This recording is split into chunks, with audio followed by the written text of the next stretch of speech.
Welcome to Built on Faith Homestead or Leaving Egypt, depending on which video platform you like to watch your content on.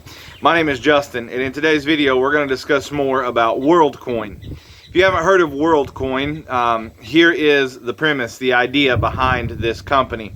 So the premise, the idea is that every person needs to have an identification. Sounds very UN-like, right? Everybody needs to have an identification, and we need to be able to identify between humans and robots. Therefore, this company has developed an iris, an eye-reading device, right, that you can use this, what they call an orb, to read your eyeball and register into this system so that we know that you're a human. And then once you get registered into the system, sorry, there's a red wasp buzzing around. I'm trying to figure out where he went. Once you're registered in the system, then you are given this WorldCoin. So you have an ID and you have a coin, or coins, right? And so the idea is that everybody will have a universal basic income, a UBI, right? And they want everybody to be in this system, according to this company. And while I'm not saying this is the mark of the beast, that's not what I'm saying, although it definitely draws some parallels. What I am saying is this: our world is quickly being groomed for that time. If you'd like to learn more about WorldCoin and learn more about what is involved in and around the rise of the Antichrist and the mark of the beast, how it will affect you as a homesteader, how it will affect you as an individual, how it will affect your family, and how it might even affect your churches, I would encourage you to stick around. I once was lost, oh, but now I am found. Was blind, but now I see. So, let's dive a little bit deeper into one of these co-founders. His name is Sam Altman. I'm not sure if that's the right way to say it, but that's how I would say it in the good old state of Missouri. Sam Altman is a self-described prepper. Believe it or not, you may actually have a few things in common with this guy. He does believe that it's possible, very possible, that the world will be thrown into some sort of tailspin and that everybody should be prepared. He's claimed that he has guns and gold and food and all this kind of stuff, right? Because he's worried about these things. One of the interesting things that he brings up, one of the interesting scenarios, is that AI could take over the world and we as humans should be prepared for that. I find that interesting considering he is also a founder of ChatGPT, right? AI system. Find it interesting because he's co-founder of this WorldCoin idea, right? I find that rather interesting. You have to excuse the flies out here. Something else interesting, of course, he's homosexual, like so many of the other world leader, thought leaders today. So similar to Yuval Noah Harari and his very antichrist-like ideas of AI developing Bibles. And the only good thing he had to say about AI was that it would replace the world's religions. That was the only positive note he seemed to be able to come up with these AI systems. Now, some other important things to consider. If this is the idea of not just him, I just seen an advertisement for Twitter's CEO now, or whatever he is, Elon Musk, right, with his X token. In case you haven't noticed, the whole world is being groomed to have an identification tied to your banking account system. Christians forever, for as long as I've been alive, have said they're going to get rid of cash, they're going to get rid of cash, they're going to get rid of cash. And many people probably thought these Christians have lost their mind. Why would they get rid of cash? Well, because they need control. So, in order for a worldwide ID system to be able to be put into place, where are you going to hit people? You're going to hit them in the wallets. You're going to hit them in fear. You're going to make them think that if they don't have it, they're less than, or that they're not human, and all these types of things, right? But really, the wallet is what's going to get a lot of people. And so they tie it to your banking accounts, and they make sure that in order to have a banking account, you have this world ID information, whatever it is, and you're tied into it. This Sam Altman has also pled with the UN that they, being the UN or something like the UN, needs to take control of AI. I find that interesting that he is working directly with what I would say is the worldwide governmental system already in place. I find that interesting. Now, here's the deal. The world is no doubt being groomed for the time of the Antichrist, right? That way it's not a big deal to you, right? It's like, well, we've already done this. We already have social security numbers, and we already have credit cards, and we already have, this, that, or the other, and vaccination IDs and all of that. Let's just centralize it into one thing where everybody has it, and they can scan whatever thing, and they can make sure that you are up to date on your vaccines, your good health, that you can tap into your banking system, and even have things like worldwide voting. That seems to be the way that it is being groomed. If we are moving that direction, which the whole world is, undoubtedly, if you don't believe it is, it's because you are willingly ignorant of the things around you. If we are headed that way, I want to tell you, and no doubt we are, that there are also all kinds of other things tied to that, right? So the Bible speaks of great famines. The Bible speaks of times whenever the water supplies are cut down by a third. And the Bible talks about times whenever all of the green things of the earth are burnt up and the sun being darkened, which I'm not exactly sure how it's going to occur. However, I do find it interesting that there is a growing push to do something within our atmosphere to basically put sunglasses on the world to make the sunshine not so bright or so hot.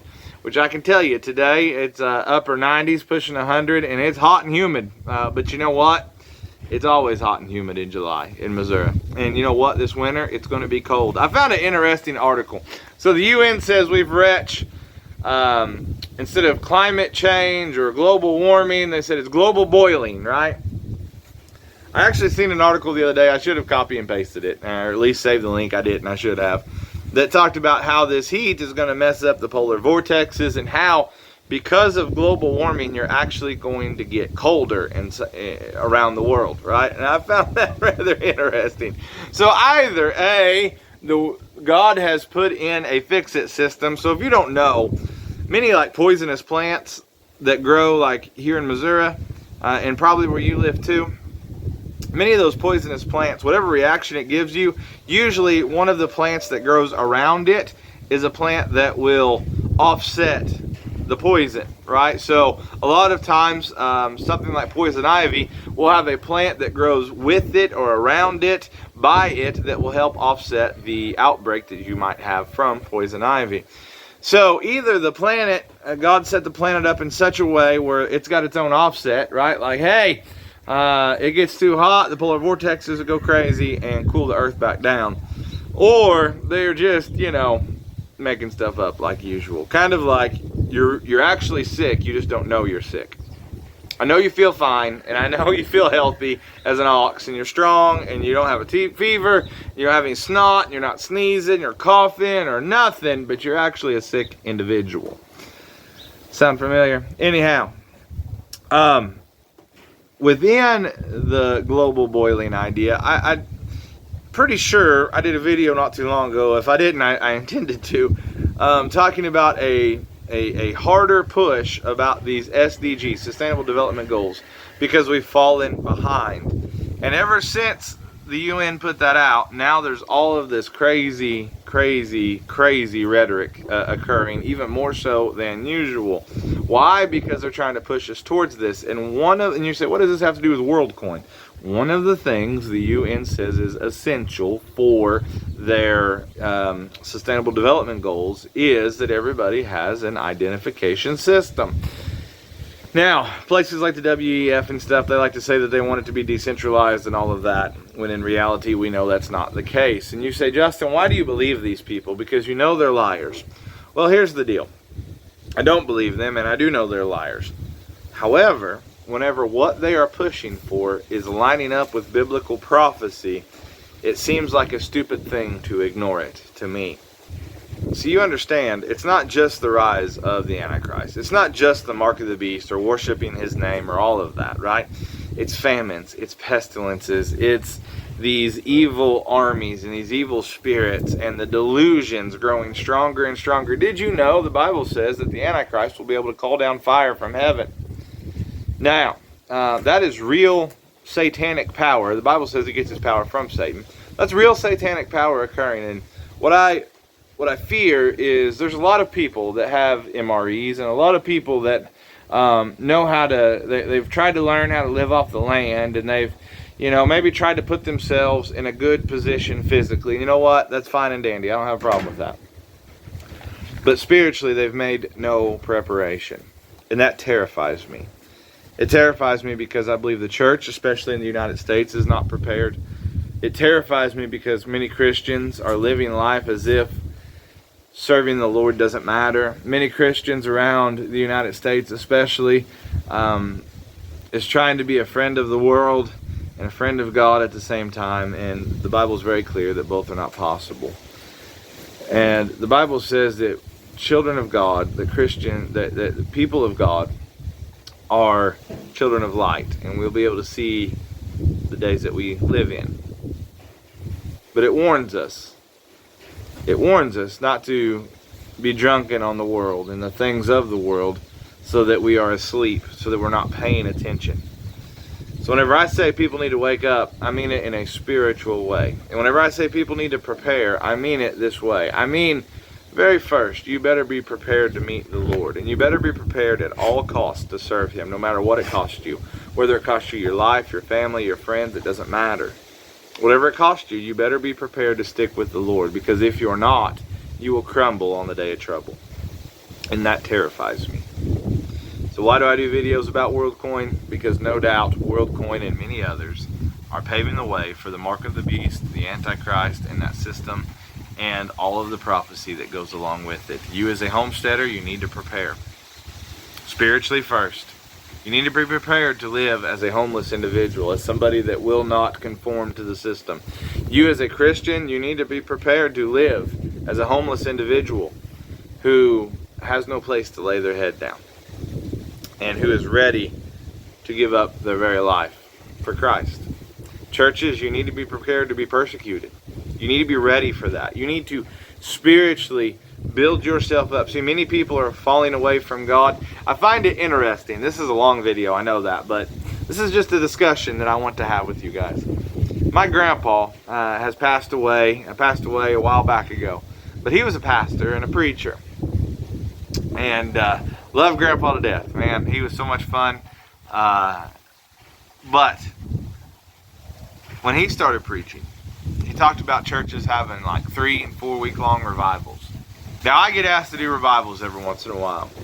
And I'll be honest with you, the longest one I've ever been in, I think went 18 nights. The second longest one I've ever been in went like 9 or 10 or something like that. After that, it's pretty much maybe 7 days, 6, 5, somewhere in there.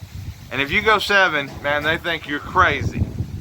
Or if you have church past the scheduled time, right? Maybe you have an 11 to noon service or something like that. And man, if you don't get out to 1:30 or 2 o'clock, you're crazy. You're insane.